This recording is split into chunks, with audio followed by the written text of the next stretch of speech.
नंदी मालिकेच्या आजच्या जबरदस्त भागामध्ये आपल्याला असं पाहायला मिळत आहे की शेवटी युगंधरने आनंदीसोबत अवॉर्ड फंक्शनला जाण्याचा निर्णय घेतलेला असतो.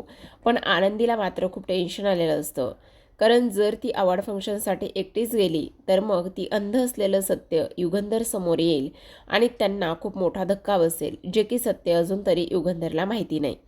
हेच आपल्याला या आजच्या भागात पाहायचं आहे, त्यामुळे हा व्हिडिओ शेवटपर्यंत नक्कीच पहा. तर आता सुरुवातीला शिल्पा आनंदीला ओरडून बोलत असते आणि म्हणत असते, तुझी हिंमत कशी झाली? तुला मी बजावून सांगितलं होतं की तू इथे युगंधरची बायको असल्याचं सत्य मुलांना सांगायचं नाही म्हणून, किंवा घरामध्ये कोणालाही समजू द्यायचं नाही. मग तू ते इथे सगळं काही ह्या लोकांना सांगण्याचा एवढा मोठा निर्णय का आणि कशामुळे घेतलास? तू समजतेस कोण स्वतःला? तू काय ह्या सगळ्या गोष्टी इथे त्यांना सांगायला निघालीस? तेव्हा मात्र आनंदी म्हणू लागते, ताई असं काय करताय तुम्ही? अहो ती मुलं आहेत, आणि जर मुलांना आत्ता ही गोष्ट समजली तर ते योग्यच आहे ना. आणि त्यानंतर मात्र मुलांना इतरांकडून दुसऱ्यांकडून मी त्यांची आई त्यांच्या बाबाची बायको आहे ही गोष्ट जर समजली असती तर मग त्यांच्या मनावर काय काय झालं असतं. आणि त्यामुळे मात्र मी हे सगळं काही सांगितलेलं आहे. हे बघा ताई, उलट आत्ता पृथ्वीनं ह्या सगळ्या गोष्टी एवढ्या छान पद्धतीने हाताळल्या आहेत ना, त्यामुळे आपल्याला त्याचं कौतुक करायला पाहिजे. आणि तुम्हाला आणखी एक गोष्ट सांगू का? आज मी हे सगळं पृथ्वीला सांगितलंय, आणि ह्या सगळ्या गोष्टी पृथ्वीला सांगितल्यामुळे त्याने मात्र इथे किती छान पद्धतीने साथ दिली आहे ही गोष्ट मात्र इथे तुमच्या लक्षात येते का? अहो पृथ्वी एवढ्या समंजसपणे वागला आहे ना की काही विचारूच नका. आणि तरीसुद्धा आपण अशा पद्धतीने कसा काय विचार करू शकतो? मग आता इथे माई म्हणत असतात, हो शिल्पा, आनंदी अगदी बरोबर बोलते. तुझ्या लक्षात येत नाही की आज मात्र इथे हे सगळं किती छान पद्धतीने झालेलं आहे.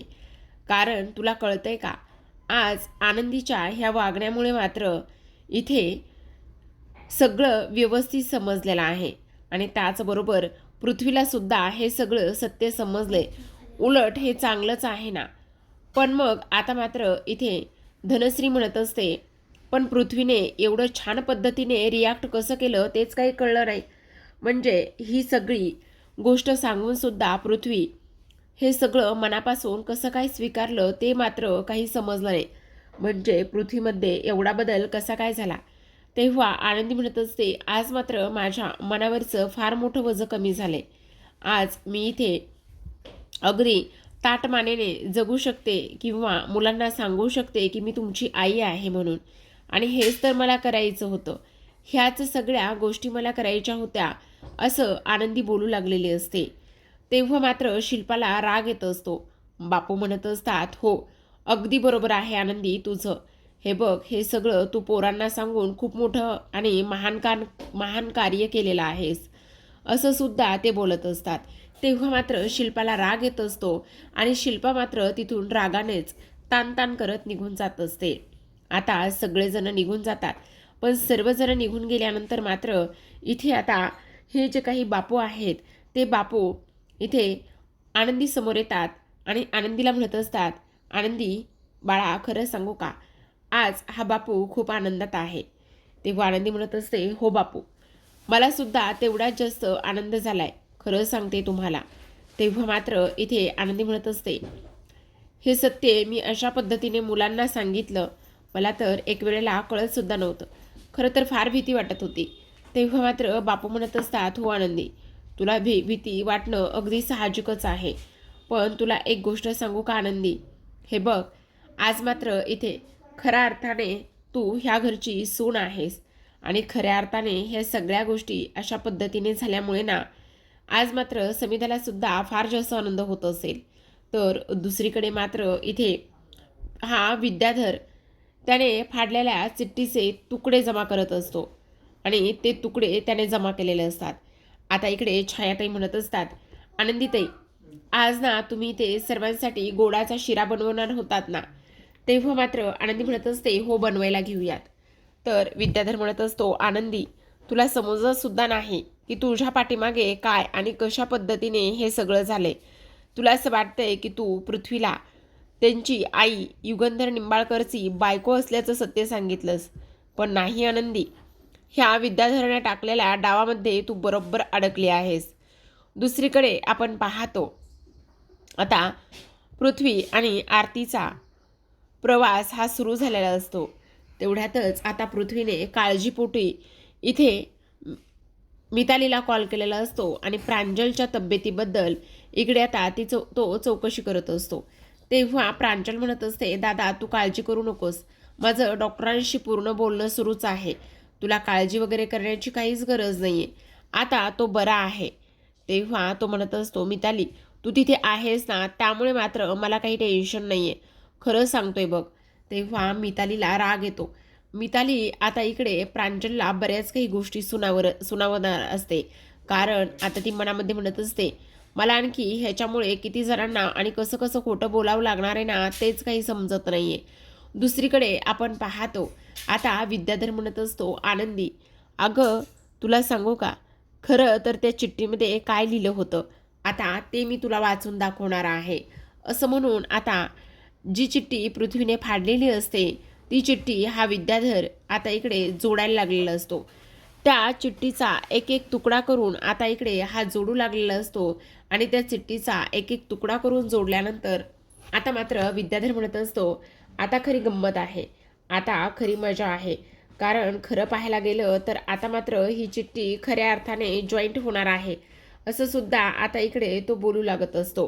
तेव्हा आता मी ही चिठ्ठी वाचतो की मी ह्या चिठ्ठीमध्ये काय लिहिलं आहे. तेव्हा मात्र तो ती चिठ्ठी वाचायला लागलेला असतो.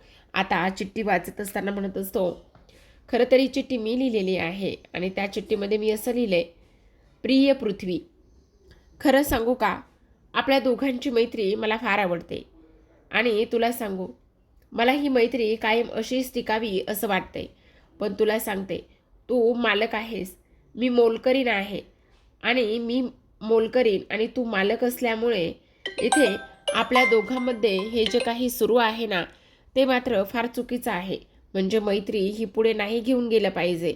आणि त्याहूनही सगळ्यात महत्त्वाची गोष्ट म्हणजे की आता आणि त्यामुळे पृथ्वी, हे बघ, तू वाईट वाटून घेऊ नकोस, पण मी ह्या घरामध्ये राहणार नाही आहे आणि मी हे घर सोडून निघून जाणार आहे. तुझीच लाडकी मैत्रीण आनंदी. असं चिठ्ठीमध्ये विद्याधरने ते सगळं काही बदलून लिहिलेलं असतं आणि ती चिठ्ठी पृथ्वीने वाचलेली असते आणि त्यामुळे मात्र पृथ्वीने स्पष्टपणे सांगितलेलं असतं की मला तुझ्या आणि माझ्या नात्यामध्ये जे काही नातं आहे त्यामध्ये काहीच प्रॉब्लेम नाही आणि तू ह्याच घरामध्ये राहणार आहेस, मला हे नातं मान्य आहे, असं पृथ्वीने म्हणून तिला घट्ट मिठी मारलेली असते. आणि ही चिठ्ठी फक्त मैत्रीची असते आणि हे विद्याधरने कांड करून ठेवलेलं असतं.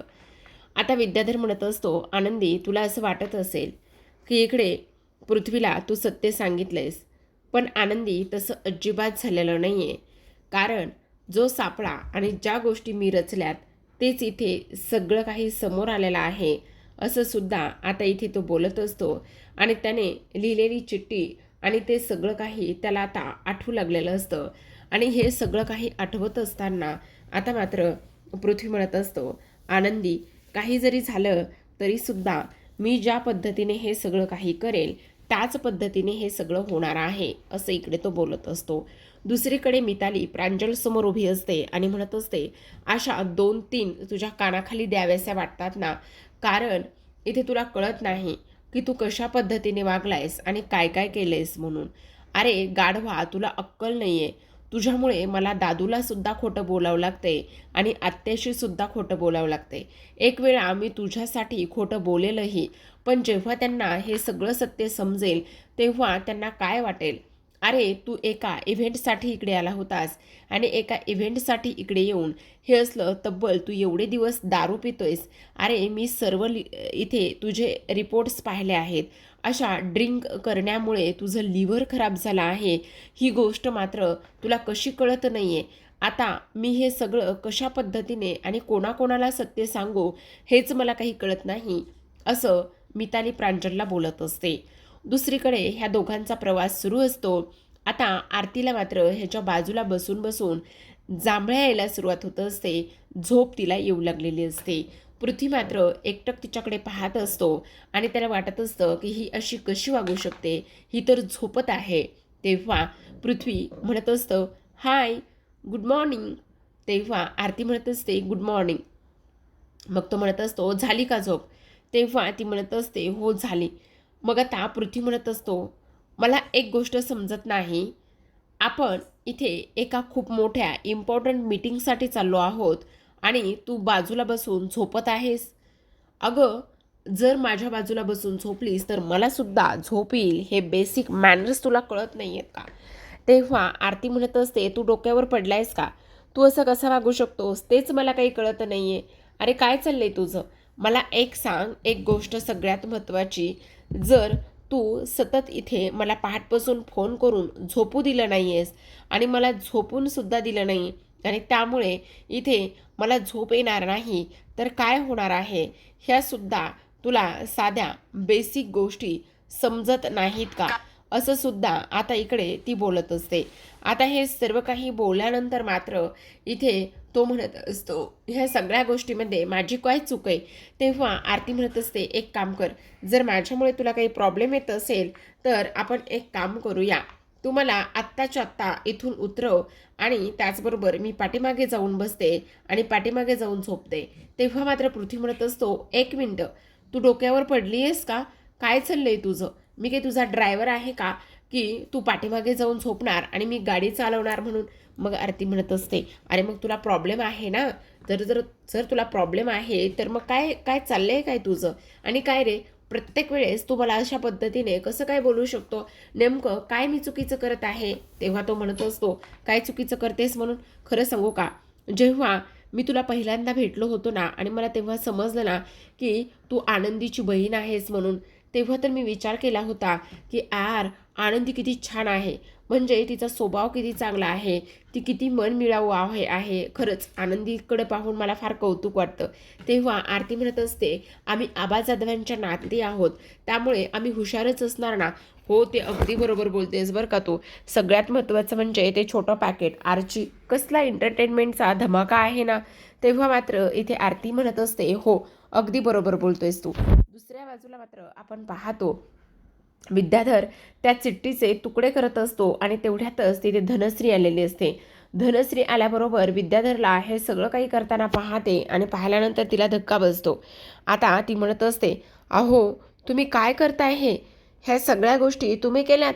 तुम्ही तुम्ही ती चिठ्ठी बदललेली आहे? अहो, असं नका करू. का करताय हे सगळं तुम्ही करून? आणि तुम्हाला हे सगळं काही करून नेमकं काय मिळतंय? का असे वागताय तुम्ही? तेव्हा आता इकडे हा विद्याधर धनश्रीला हे सगळं काही ऐकताना पाहिलेलं असतं, बघताना पाहिलेलं असतं, त्यामुळे त्याला तिचा राग येऊ लागलेला असतो. तो म्हणत असतो, ए धने, गप्प बस उग, आणि इथे तू काहीच पाहिलं नाही, समजलं? आणि जरी पाहिलेलं असलं ना तरीसुद्धा ह्या सगळ्या गोष्टींचा एवढा विचार करायचा नाही. पण धनश्री म्हणत असते, अहो पण हे सगळं नका करू. हे सगळं जर भाऊजींना समजलं तर किती महागात पडेल तुला. तुम्हाला समजतंय का?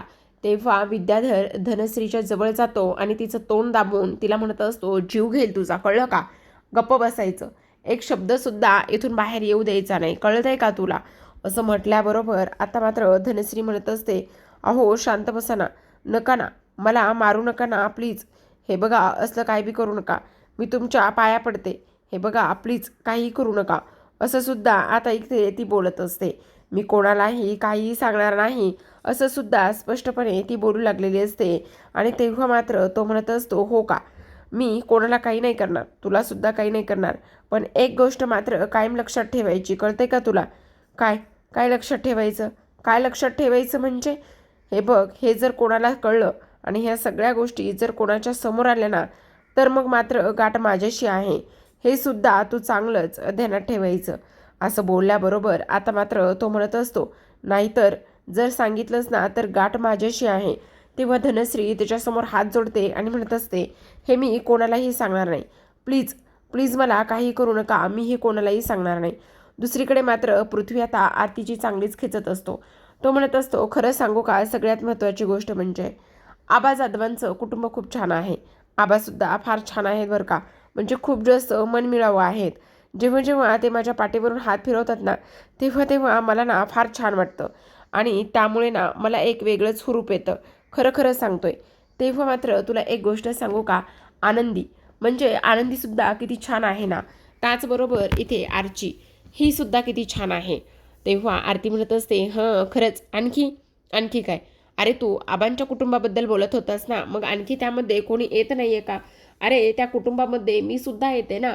मग तू माझ्याबरोबर काय कसा आहेस काय आहेस हे सगळं तुला कळत नाही का? आणि मी कशी आहे हे सांगणार नाही आहेस का तू? त्यावेळेला मात्र इकडे तो म्हणत असतो, नाही मी त्या 3 व्यक्तीबद्दलच सांगू शकतो. तुझ्याबद्दल मात्र मी काहीही सांगू शकत नाही. तेव्हा मात्र ही म्हणत असते, का? का नाही सांगू शकत आहे? कारण तुला सांगू का? मी जेव्हा तुला भेटलो ना त्यावेळेस मला काय वाटलं?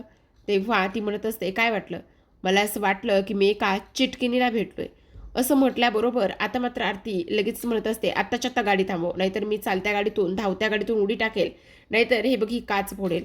असं म्हणून शेवटी पृथ्वी गाडी थांबवतो आणि ती म्हणत असते, जर मी चिटकी नसेल ना तर तू माझ्याबरोबर प्रवास करायचा नाही. मला तुझ्याबरोबर कुठेच यायचं नाहीये. आत्ताच्या आत्ता गाडी थांबव, मी गाडीतून खाली उतरते. असं म्हणून आता आरती मात्र गाडीतून खाली उतरत असते आणि पृथ्वी तिला पूर्ण थांबवण्याचा प्रयत्न करतो. पण आता मात्र ही आरती काहीच ऐकत नाही आणि सरळ सरळ ती गाडीतून खाली उतरून निघून गेलेली असते. दुसरीकडे आपण पाहतो आता इथे शिर्के युगंधरला म्हणत असतात, मालक साहेब तुम्हाला एक गोष्ट सांगू का? तेव्हा शिर्के म्हणत, बोला ना काय काय सांगायचं काय आहे? खरं सांगतो मालक साहेब, हे बघा मी तुमच्यापेक्षा लहान आहे. लहान तोंडी खरं तर मी मोठा घास घेतोय असं समजाल. पण तुम्हाला एक गोष्ट सांगू का? तुम्ही ह्या अवॉर्ड फंक्शनला इथे नकार द्यायला नको होता. प्लीज तुम्ही अवॉर्ड फंक्शनला नकार देऊ नका. कारण हे बघा तुमचं नाव आहे. त्याचबरोबर बऱ्याच काही गोष्टी आहेत आणि जर तुम्ही अवॉर्ड फंक्शनला नकार दिला तर मग मात्र इथे लोकांच्या मनामध्ये काय निर्माण होणार आहे? आणि त्याचबरोबर तुम्ही एवढे मोठे मालक साहेब आहात, एवढे मोठं बिझनेस सांभाळताय आणि जर तुम्ही अवॉर्ड फंक्शनला नकार दिला तर लोकांच्या मनामध्ये नाही नाही ते प्रश्न आणि नाही नाही त्या गोष्टी इथे तयार होतील. त्यामुळे मालक साहेब मला असं वाटतंय की तुम्ही अवॉर्ड फंक्शनला नकार देऊ नये. आता हे सर्व काही बोलल्यानंतर मात्र इथे पुन्हा एकदा युगंधर म्हणत असतो, नाही काही जरी झालं ना तरीसुद्धा मला ते अवॉर्ड घ्यायचं नाही आहे आणि त्याहूनही सगळ्यात महत्त्वाची एक गोष्ट आहे, काही जरी झालं तरी हे सत्य सगळ्यांसमोर यायला नको. पण शिर्के म्हणत असतात, मालक साहेब तुम्ही फार जास्त चुकीचा विचार करताय. हे बघा असं काहीही नाही आहे. मी तुम्हाला सांगतोय, एक मित्र म्हणून सांगतोय की ह्या अवॉर्ड फंक्शनला तुम्ही नकार देऊ नका. तुम्ही हे अवॉर्ड फंक्शन स्वीकारा. आता हे सगळं काही बोलल्यानंतर मात्र इकडे युगंधर विचारामध्ये हरवलेला असतो आणि युगंधर आता मनामध्ये म्हणत असतो की काय करावं समजत नाही. तेवढ्यातच शिल्पाचा कॉल युगंधरला आलेला असतो आणि शिल्पा फार चिडचिड करत असते, त्रागा करत असते आणि म्हणत असते, आत्ताच्या आत्ता घरी निघून ये. अगं ताई असं काय करतेस? मी फार महत्त्वाच्या कामामध्ये आहे. मला तुझं काहीच ऐकायचं नाही आहे युगंधर. मी तुला सांगितलं ना, तू ताबडतोब ताबडतोब मला येऊन भेट म्हणून. माझं तुझ्याकडे फार महत्त्वाचं काम आहे. आत्ताच्या आत्ता ये. असं म्हणून शिल्पा मात्र फोन ठेवत असते. तेव्हा युगंधर म्हणत असतो, ताईचा फोन आलेला आहे आणि ताईचा फोन आल्यानंतर ताईने मात्र मला तिकडे बोलवलेलं आहे. त्यामुळे मला ताबडतोब तिकडे जावं लागणार आहे. असं म्हणून आता तो घराकडे निघालेला असतो. दुसरीकडे आपण पाहतो आनंदीने गोडाचा शिरा बनवलेला असतो आणि तो बनवलेला शिरा घेऊन ती आता इथे समिधाच्या फोटोसमोर आलेली असते. जेव्हा इकडे समिधाच्या फोटोसमोर येते तेव्हा मात्र इकडे लगेचच आनंदी म्हणत असते, खरं सांगू का समिधाताई, आज मात्र इकडे मला फार जास्त आनंद होतोय. आज ह्या घरामध्ये इकडे मला तुमच्या मुलांनी त्यांची आई म्हणून स्वीकारलेलं आहे आणि त्यामुळे मी आता इकडे टेन्शन नसताना आणि मनामध्ये कोणत्याच गोष्टीचा किंतु परंतु नसताना मी इथे राहू शकते. खरंच समिधाताई आज मात्र मला फार आनंद झाला आहे. आज पृथ्वीने ही परिस्थिती एवढ्या छान पद्धतीने हँडल केली ना की काही विचारूच नका. आज मात्र मला खूप भारी वाटायला लागलेलं आहे. असं आनंदी बोलत असते आणि समिधाला गोडाचा शिरा प्रसाद म्हणून ठेवत असते आणि तोंड गोड करा म्हणत असते. आता हे सगळं विद्याधर तिथे उभा राहून ऐकत असतो, कारण विद्याधरला सुद्धा हे जाणून घ्यायचं असतं की आता मात्र इकडे हे सगळं काही काय होतंय आणि काय नाही म्हणून. तेव्हा मात्र इथे आता विद्याधर म्हणत असतो, आनंदी आनंदगडे जिकडे तिकडे चोहीकडे. तेव्हा आनंदी म्हणत असते, बरं झालं तुम्ही सुद्धा आलेला आहात. खरं सांगू का, तुम्ही सुद्धा तोंड गोड करून घ्या. कसं आहे ना, तुम्ही जर तोंड गोड केलं ना, तर मात्र इकडे मी तुम्हाला सांगितलं होतं की एक दिवस मैत्री, प्रेम आणि विश्वास ह्या सगळ्या गोष्टी लवकरच जिंकतील म्हणून. आणि आज मात्र सेम तसंच झालं आहे. आमच्यामध्ये असलेली मैत्री, प्रेम आणि विश्वास हे सगळं काही जिंकलं आहे. मुलांनी मात्र मला त्यांची आई म्हणून स्वीकारलं आहे. ह्या गोष्टीमध्ये मला फार आनंद आहे. आणि तुम्हाला सांगू, माणूस कसाही वागला, काही जरी झालं ना, तरी सत्तेच्या बाजूने नेहमीच असतो. आणि त्यामुळे तुम्ही सुद्धा हे तोंड गोड करावं. मी तुम्हाला सांगितलं होतं की एक दिवस असा येईल की इथे मुलं मात्र मला त्यांची आई म्हणून नक्की स्वीकारतील, असं म्हणून आनंदी निघून जात असते. तेव्हा गेलेल्या आनंदीकडे विद्याधर पाहतो आणि लगेचच म्हणत असतो, आनंदी तुला माहिती नाही आहे अजून तू किती आणि कशा अंधारात आहेस ते. अगं तुला असं वाटते की त्या पृथ्वीने तुला आई म्हणून स्वीकारले, पण आनंदी तसं अजिबातच नाही आहे. अगं जेव्हा त्याला हे सगळं सत्य समजेल ना, तेव्हा मात्र इथे जाळंधूर संकटच निघल्याशिवाय राहणार नाही आहे. कारण ह्या विद्याधरने असा डाव टाकलाय ना, आणि विद्याधरने ह्या टाकलेल्या डावामध्ये ना इथे खूप मोठा राडा आणि धमाका होणार आहे. तुला असं वाटत असेल की हे सगळं नीट होते, पण आनंदी हे सगळं नीट मात्र मी होऊ देणार नाही. कारण हा विद्याधरने टाकलेला डाव आहे आणि त्या वादाला आणि त्याचबरोबर त्या सगळ्या कटकारस्थानाला कधीच सुरुवात झाली आहे, असं विद्याधर म्हणत असतो आणि हसायला लागत असतो. तर आता प्रेक्षकांनो, आजच्या भागात एवढंच. उद्याचा भाग फार छान असणार आहे बरं का. कारण उद्याच्या भागामध्ये ना शेवटी जेव्हा युगंधर घरी येतो त्यावेळेला मात्र त्याने निर्णय घेतलेला असतो आणि शिर्केंना म्हणत असतो, शिर्के मला एक गोष्ट सांगा, अवॉर्ड फंक्शनला नकार देऊन झालाय का? शिर्के म्हणत असतात, नाही मालक साहेब, अजून तरी मी नकार नाही दिला. मग युगंधर म्हणत असतो, ठीक आहे शिर्के साहेब, तुम्ही अवॉर्ड फंक्शनला नकार देऊ नका. उद्याची सगळी तयारी करा. अवॉर्ड घेण्यासाठी मी आणि आनंदी आम्ही दोघेही जण तिथे जाणार आहोत आणि हे फायनल आहे. उद्याचं अवॉर्ड मी घेणार आहे, ते सुद्धा आनंदीला तिथे घेऊन जाईल, असं शिर्के म्हणत असतो. असं शिर्केला युगंधर सांगत असतो आणि तेव्हा मात्र शिर्केला आनंद होतो, पण सगळ्यांचे चेहरे मात्र पडलेले असतात. आता उद्या युगंधर सोबत आनंदी जाणार म्हणजे शिल्पाला वाईट वाटू लागलेलं असतं आणि इथे हा फायनल डिसिजन युगंधरने सांगून तो निघून गेलेला असतो. युगंधर तर निघून जातो, पण आनंदीला मात्र फार मोठा धक्का बसतो. आनंदी आता इकडे विचार करत असते की हे सगळं कसं शक्य आहे. म्हणजे उद्या मी मालक साहेबांसोबत अवॉर्ड घेण्यासाठी कशी काय जाऊ शकते हेच मला कळत नाही आहे. आता विद्याधर म्हणत असतो, आता खरा तर राडा होणार आहे आणि तो राडा पाहण्यासाठी मला सुद्धा फार मजा येणार आहे, असं सुद्धा तो बोलत असतो. आता इकडे बापू आणि माई आनंदीचं कौतुक करतात, पण आनंदी मात्र रडायला लागलेली असते, टेन्शनमध्ये असते. आणि तेव्हा माई विचारतात, अगं आनंदी काय एवढी टेन्शनमध्ये आहेस, काय झाले? उलट आनंदाची गोष्ट आहे बाळा ही सगळी. तेव्हा आनंदी म्हणत असते, माई मला खूप टेन्शन आले, मला खूप भीती वाटते. कसली? माई उद्या मालक साहेबांसोबत अवॉर्ड घ्यायला आम्ही एकटीच जाणार आहे आणि मी एकटीच जाणार म्हणजे तिथे असलेल्या सगळ्या लोकांना मी अंध असलेलं सत्य समजणार आणि त्याचबरोबर इथे मालक साहेबांना सुद्धा समजणार की मला दिसत नाही आहे, मी अंधी आहे.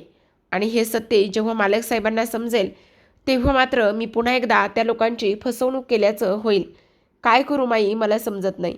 आता मात्र प्रेक्षकांनो, माई आनंदीला कसं समजावतील आणि ह्या सगळ्या गोष्टीमध्ये माई आनंदीची साथ कशा पद्धतीने देतील हे पाहणं फार इंटरेस्टिंग आहे.